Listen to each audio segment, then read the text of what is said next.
I have never liked my name, Craig. I never liked it. I still don't like it. I think because my dear mother, when I was living at home, my bedroom was in the basement. And stop it, mothers, you're already anticipating me. And she, such a lovely woman, she would very kindly and graciously go to the door of the basement, and she would say, I can hear her angelic sylvan voice, even in, she would say, Craig! Was there ever a more naggy name than Craig? It's got the cur at the beginning, A, and the G at the end. Horrible name, horrible name. I wish my name were Dirk Stone. Hey, I'm Dirk Stone. That'd be a cool name. Craig is actually a Scots Gaelic name. This doesn't get any better. It means dweller in the crags. You know, I'm a hermit, is what it's trying to say. And Parsons, on the English side of my family, Parsons, well, a parson is a minister, right? And on the Scottish side, my mom's side, that's Kirk. And Kirk is a Scots Gaelic name that means church. So apparently I'm just meant to be here between those two. Names are important. We're going to talk about names today a little bit. It's interesting to me, too, that there are some names that actually are words, but sometimes they're not words that you're as familiar with. There's a person in our congregation, I love her to death. She's one of our wonderful sisters in Christ, and her last name, is actually an English word, but it's kind of an obscure one. Peart, P-E-A-R-T. Yeah, that's a word. It's in the dictionary, you can look it up, and it means cheerful. Lively. And her first name, Kathy, comes from a Greek name, Katharos, and it means pure. And so if anybody knows Kathy Peart, they know she is just pure cheerfulness, right? And here's my suggestion. You don't have to do this, but every time you see her from now on going forth in time, remind her that that's her name and what it means. Oh, Kathy's at the back. Hi, Kathy. I didn't see you standing there. You were being so cheerful. You know, all of the Old Testament names had meanings. Did you know this? Like Abraham means father of many in Hebrew. Jonah, interestingly enough, means dove. And Job means persecuted. Persecuted. How many people thought when they had babies, you'd say, oh, let's name it Persecuted? What do you think? That'd be a good name. Yeah, names are important. They do define us. Sometimes they even limit us. Sometimes people call us names that aren't actually our names. And some names we treat with great reverence because of their position, perhaps in society, their accomplishments, their artistry, their piety.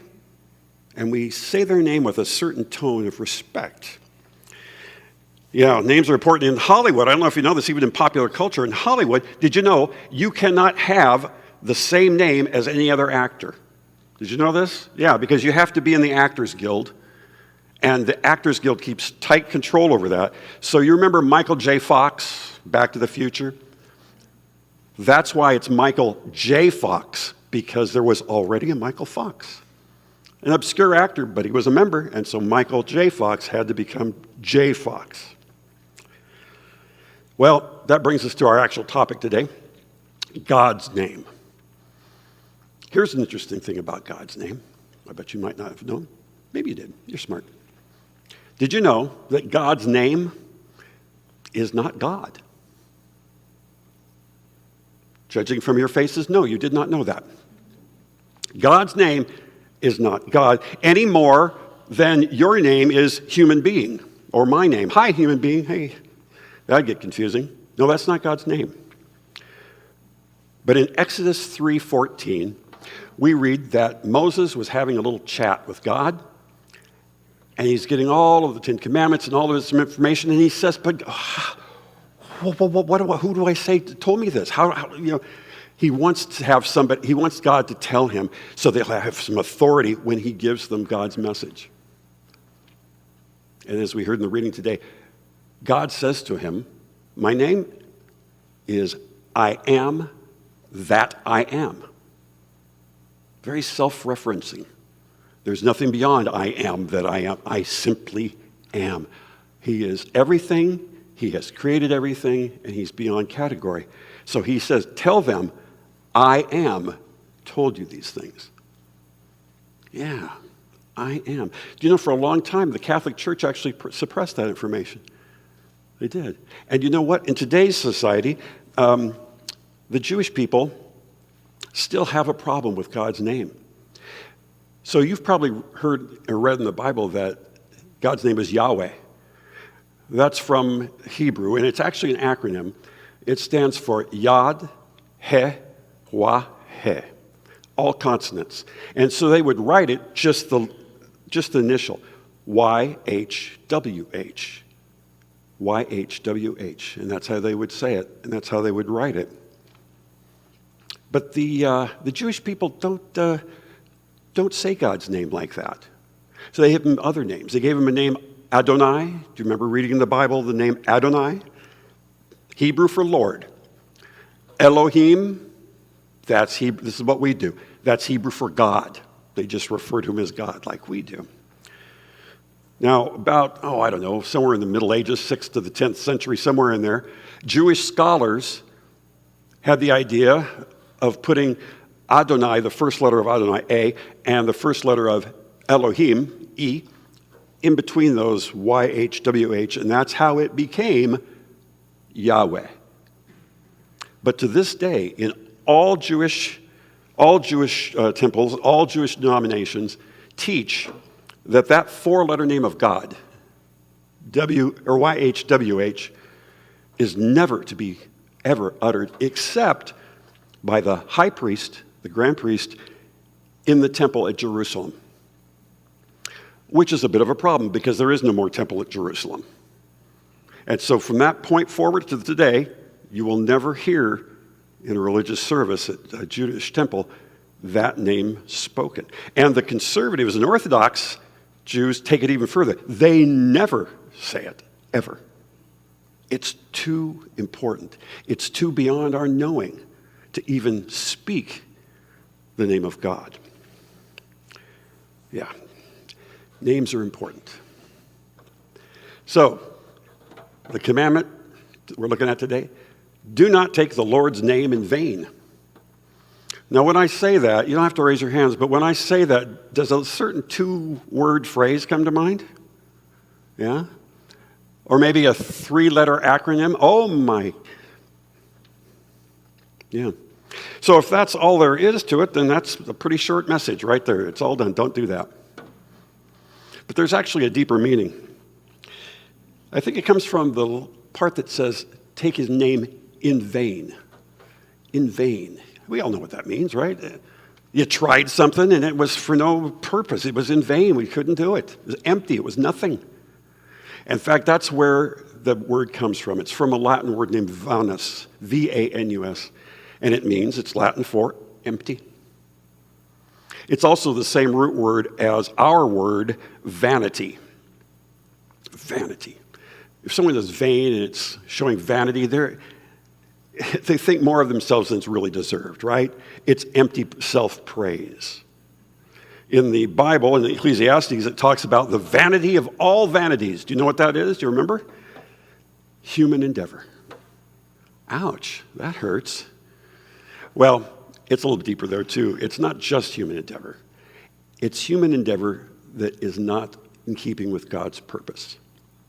That's what's vain.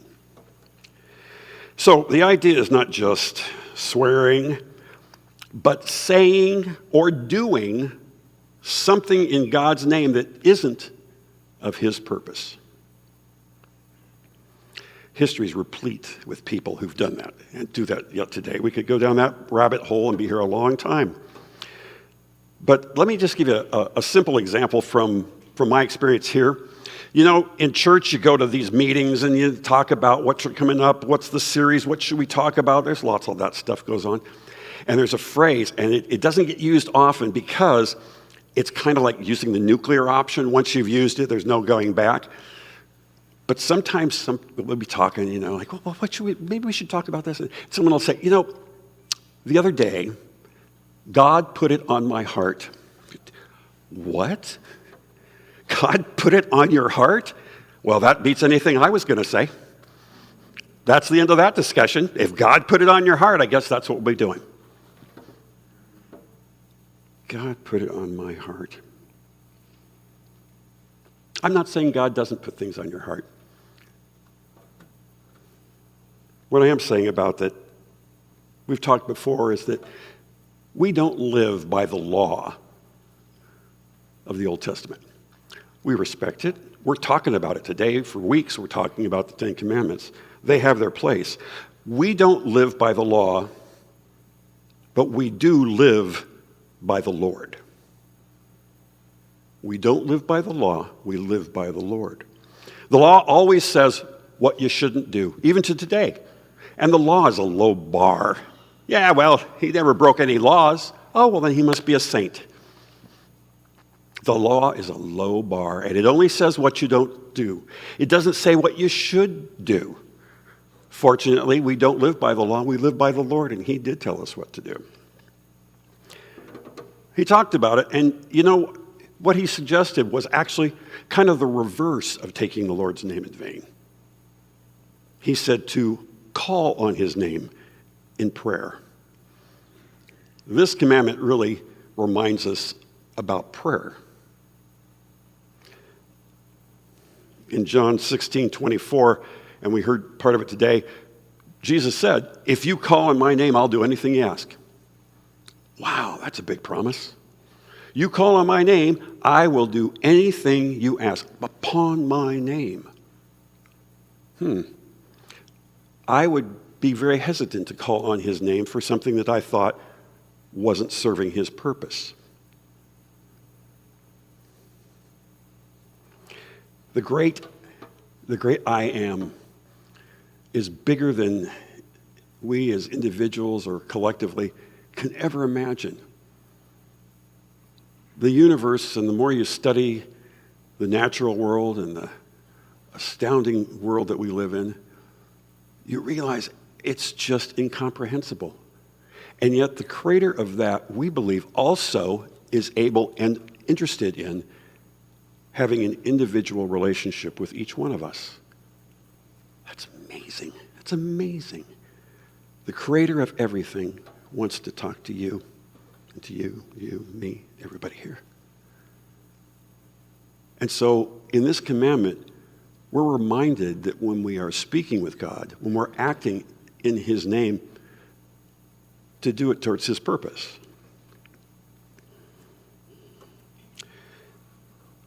When I pray, this is just me, I try not to ask for God to change things. Not saying you can't do that, I'm just saying I don't. I tend to ask God that whatever circumstances I encounter, from the great highs and exciting, wonderful things to the crippling lows, the sadness, the hurts, the illnesses, let me be like you would be, Lord, regardless of circumstances.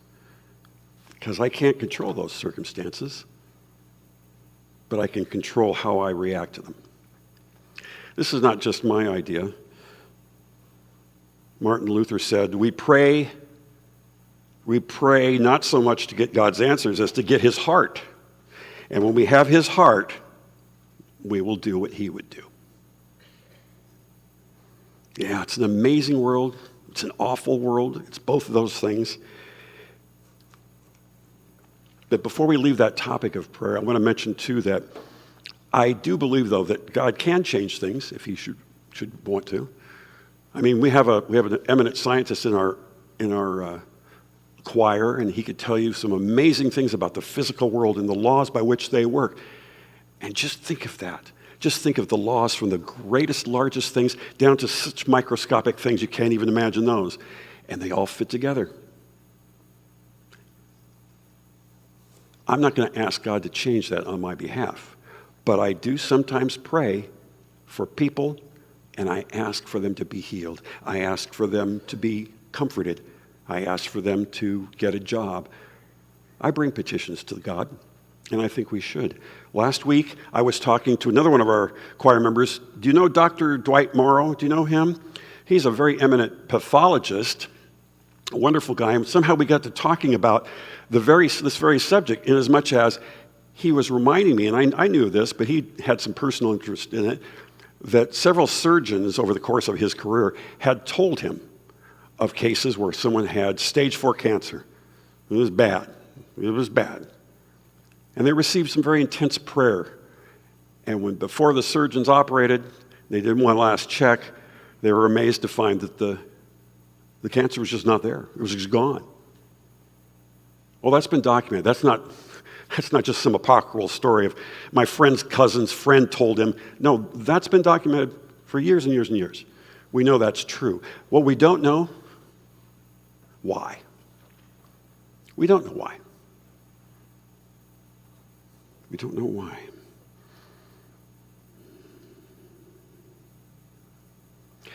But I'll tell you what we do know.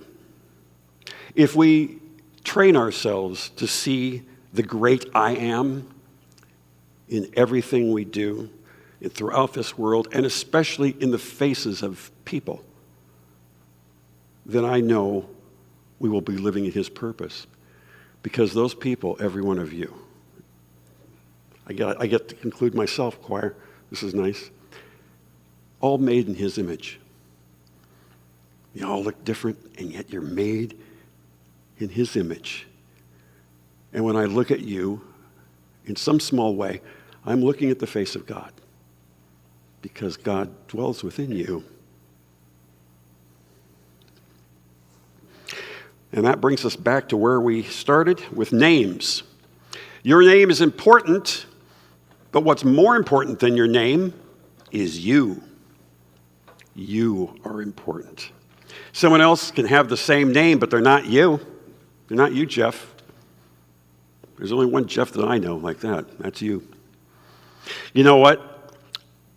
I'll give you a couple examples. On Facebook, there's a lot of Craig Parsonses.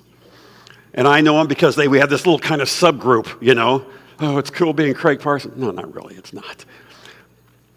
But we have that. One time I was doing a show out in California, and a knock on the hotel door came in. There's a bellman, and he's holding a tuxedo. He goes, "Mr. Parsons?" "Yes." "Here's your tuxedo." I said, No, I have it. My tuxedo's in the... I have my tuxedo. He goes, "Wait a minute. Craig Parsons from Chicago?" "Yeah." Well, I'm sorry, but it's not. There was another Craig Parsons from Chicago there, wearing a tuxedo, apparently. I own CraigParsons.com, .net, .org, you name it, polka dot, I got the whole dots. So names are important. I mentioned Pastor Gary in the announcements. Everybody, and if you're new here, I'm going to just explain it. Most people remember Pastor Gary was one of our co-senior pastors, a wonderful man, and still is a wonderful man. And one of his things he could do was he had a prodigious memory. I'm sure he worked at it. And he would remember everybody's name. Not only remembered everybody's name, he would remember your daughter's name and your third cousin on your mother's side's name. It got obnoxious after a while. But he knew everybody's name. And it was very comforting. I mean, how nice is it, especially in a large church like this, to have a pastor go, "Hey, how are you, Laura?" And he didn't have to look at your name tag. He knew you. He knew you. You were known because you are important. It's not just your name that's important. You were important to him. And that's great. We were talking to the choir the other day, and the only downside of that, and it's a minor one, but it has some relevance here, is that when someone has that prodigious of a talent, sometimes everybody else kind of relaxes a little bit. And we weren't so good at knowing everybody's name.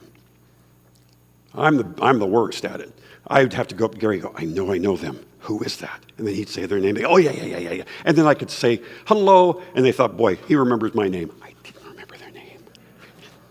Gary remembered it. Not all the pastors could do that, and that's okay. I'm not putting them down for that. But you know, everyone gets to know your name. What was Cheers? Remember Cheers? Where everybody knows your name? That was important enough they put it in the theme song. Because when you hear that, you go, yeah, I love a place where they go, hey, how are you? How are you, Craig? Yeah, I'm okay. I'm doing pretty well. It feels good. Not because it's my name, because I don't like my name, but because they like me. They know me. They took enough mental space to remember my name is Craig. And you know what? That's important because sharing your name with people means you have a relationship with them, at least in some tentative way. Folks online, you can't see this, but everybody here today is wearing a name tag with their name on it. And we did that because we're talking about names, and also because we want to encourage each of us to learn each other's name. In a big church like this, or in any church, that's important. New people that come in. Can you imagine if you went to a new church for whatever reason and someone, what's your name? And next time you stop by, they went, hello, your name. That means that you have some sort of skin in the game. You have some sort of relationship with them because you cared enough about them to know their name. And this relates to why we're here today, because you know what we're in the process of doing? When I say we, I mean all of us, individually and corporately. We're in the process of preparing ourselves for new pastors. Now, some people might go, I don't know, what? No, they just come and then we just do what they tell us. No. We are the church. Who is the church? Everybody raise your hand because you are the church. I am the church. It ain't this building and it ain't the pastors. It's you and you and you and you and you and you. Individually as well as corporately. I'll tell you what we did. We did a poll. We asked everybody, what kind of qualities would you like to see in a new pastor? Then we did an assessment, a personal assessment of your sort of where you are spiritually in the forest as you're walking through the trees, so that you could say, you know what, I could work on that part. This part over here I'm doing pretty well in. I'm going to continue doing that. Why do we do this? Why do we prepare ourselves like this? Because when we want to be in such a condition that when a new pastor comes, they ain't starting from scratch. We're ready to say, put us in the game, coach. Send us out to do God's will, to act in Jesus' name. So I would like to suggest that not only this week, but in subsequent weeks, let's fill out those same name tags. Put them on there. It says Pete. And let's start learning each other's name. Let's start learning them so that by extension that we take God's name with reverence. We also take with reverence the name of each of our brothers and sisters in Christ, because they too are made in the image of God. Let's have a word of prayer. Father, gracious God, Yahweh, you've named us and you've claimed us. You've brought us into this world to do your purpose. And so oftentimes we forget that. We're caught up in our own lives, and they seem to be such that you are the afterthought. We apologize. We repent from that. Help us from this moment forward to remember that we are to not only use your name and do things and say in your name wonderful things, but also that we are to do what our Lord told us to do, and that was to serve others, to learn their name, to learn their story, to make their time on earth a little better through our efforts because we know you. And Father, it's in your holy name that we pray. Amen.